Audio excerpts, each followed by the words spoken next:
I'm Calvin Phillips with Campus Reform. Today we're in New York City talking to students about President Trump's Supreme Court pick. The only thing is he hasn't made that pick yet. Will people still have opinions on who it was though? Let's find out. I think the big thing that's been in the news today, Supreme Court, Justice Kennedy stepping down, so there's a vacancy. All week people were worried about who it was going to be. This week he made his announcement. What's your reaction to the justice that he nominated today? I'm honestly not surprised by his choice, but that's just worse for us. I just saw the pick and I was like, it's almost at a point where you kind of expect that it's not going to be what you want. He's quite, extreme in his views, and I don't know if it would make the Supreme Court very even. I see it all over the news that he's racist and shit. This new nominee is very racist, and I think it's starting a new wave of something very negative, and I'm really scared about what happens in the future and what choices he'll make. And so what reaction have you seen on social media today after the news? Oh, outrage, as it should be. This is just a reoccurring thing. He keeps doing this with different positions and just doing whatever he wants, abusing his power. And do you feel like his pick is an abuse of power? Basically, yeah. His entire cabinet and everyone he's chosen has been the white supremacist Legion of Doom, and it's dangerous to everyone who looks like me. You feel like the Supreme Court nominee today kind of falls in that same line? Of course. They should all wear white hoods and burn crosses at the Capitol, because that's exactly the move. That's what they're going for. And the fact that he would put someone up there that is so racist and is not practicing the equality that we need to see, it's insulting, and he's not gonna last. I mean, so you're not a fan of the pick? I'm really not. I did speak to my dad a couple days ago, and I know he was not a huge fan of the decision that he made. What would be your message to President Trump on what qualities you would want a Supreme Court justice to have? Black, a black woman. Is it wrong, though, to suggest someone be picked just on the color of their skin, though? I mean, but I said black women for a reason. Black women were the only ones who really turned out in full majority to not vote for President Trump. I think you should just listen to the people, get the opinions of what people actually want. Do you think President Obama listened to the opinions of the people when he nominated 2 Supreme Court justices? I was young then, so I can't say that either. Listen to your people. That's what you were hired to do. You've never been hired to do anything, but... Didn't they also hire him, though, to nominate Supreme Court justices? They did. If you were picking a Supreme Court justice, what qualities would you want them to have? Someone who's actually just. I definitely want them to be liberal and look to the views of the minorities. The previous Supreme Court justice was a swing vote. You should have some balance. You shouldn't just be all on one side. President Obama did pick 2 liberal justices, though.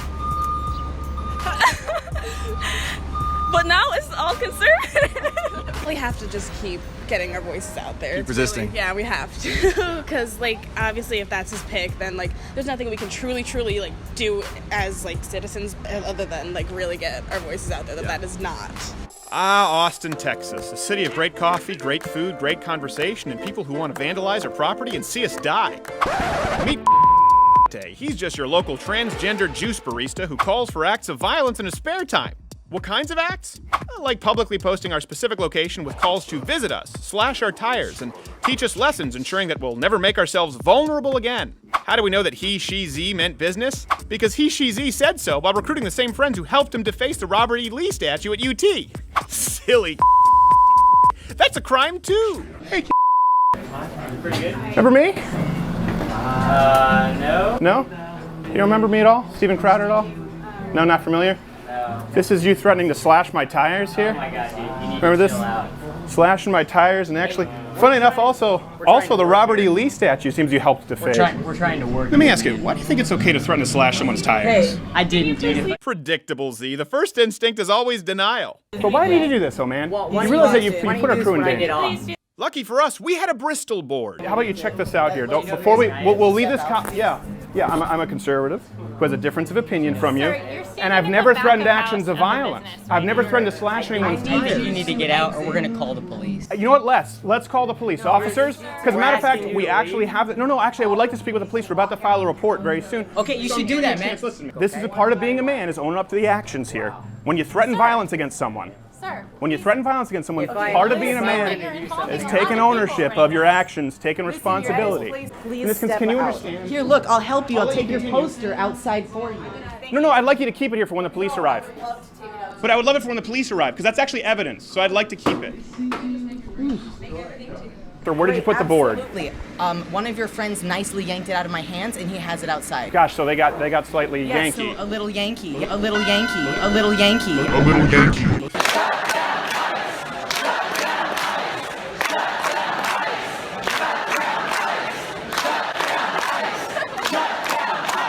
That's the new rallying cry from socialists at the weekend's Socialism convention in Chicago. Democratic millennials moving towards socialism en masse. But is the movement the future or the destruction of the Democratic Party? Joining me now, Mimi Solsitic, who was a 2016 presidential candidate for the Socialist Party USA. All right, Mimi, I just want to go slowly here because socialism confuses me a little bit. Has socialism worked anywhere it's been tried? I think what we're working toward is something that we've yet to see. Socialism at its core did they try means socialism? Worker ownership and control over production. All right. So I think it's important that you understand what it means and that your viewers understand what it means. Okay. So we're capable of progress, Okay. you know? So did they try socialism in Venezuela? You know, it's funny that I expected you to bring up Venezuela. It's such a weak talking point. You're talking to somebody who lives in a city that's got over 50,000 homeless people. So this diversion over to Venezuela. Oh, no, I'm just asking where has socialism worked. Has it worked in Cuba? Okay. Has it worked in in the let's Soviet look at Cuba's Union? literacy rate. Sure, let me respond. Let's look at Cuba's literacy rate. Let's look at their health care.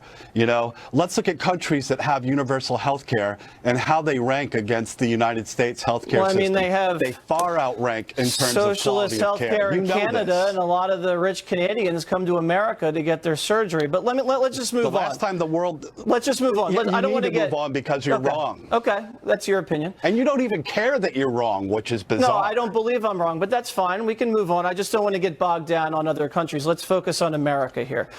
You want socialism to replace capitalism here in America? Of course I do. I mean, to say that I'm a socialist, that I don't want to see an end to oppression and exploitation, of course I want to see socialism replace capitalism. I pay about 50% in taxes to the government. How high would you like to see my taxes raised to? We would support a steeply graduated progressive income tax. How As much? it stands right now, the U.S. has... I mean, let's just take me for an example. Can you stop interrupting me for a second? No, I'm trying to move the conversation forward. I want to get specific on your policy. Sure. What would you like to see me pay in taxes? Okay, let's say this. I don't know how much you earn, but let's just say hypothetically it's $1 million, right? Let's say you were taxed at 70%. If you can't get by on $300,000 in a country where so many are struggling, just let me finish. This is why you're having a problem right now. This smug smarminess in the face of suffering, it's not resonating with folks. Your days are over. Well, listen, I would say this. I would say in the countries that have socialist policies, there's more suffering. In China, in Cuba, in Venezuela, and the Soviet Union, that system didn't work. And it wasn't those countries, and it's not those countries that feed the world and protect the world. It's the United States of America, and we have capitalism the United at States its foundation. destroys the world. We The United destroy States the world? feeds and protects the world? You got to be kidding me. Conservative estimates since World War II show that the U.S. has killed at least 20 million people since World War II.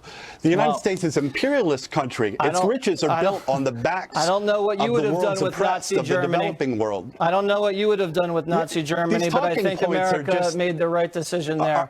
Are so weak. Mimi, I will have you back on, and we'll give you more time, and we can discuss things in more specific. But you know what? We got to pay the bills because we got to sell advertising. We got to have a commercial break. I know you do. Thank you very much. Hello, my name is Jane. I'm social justice based. Agree with me or you'll be shamed. Hello, my name is Jane. I'm social justice based.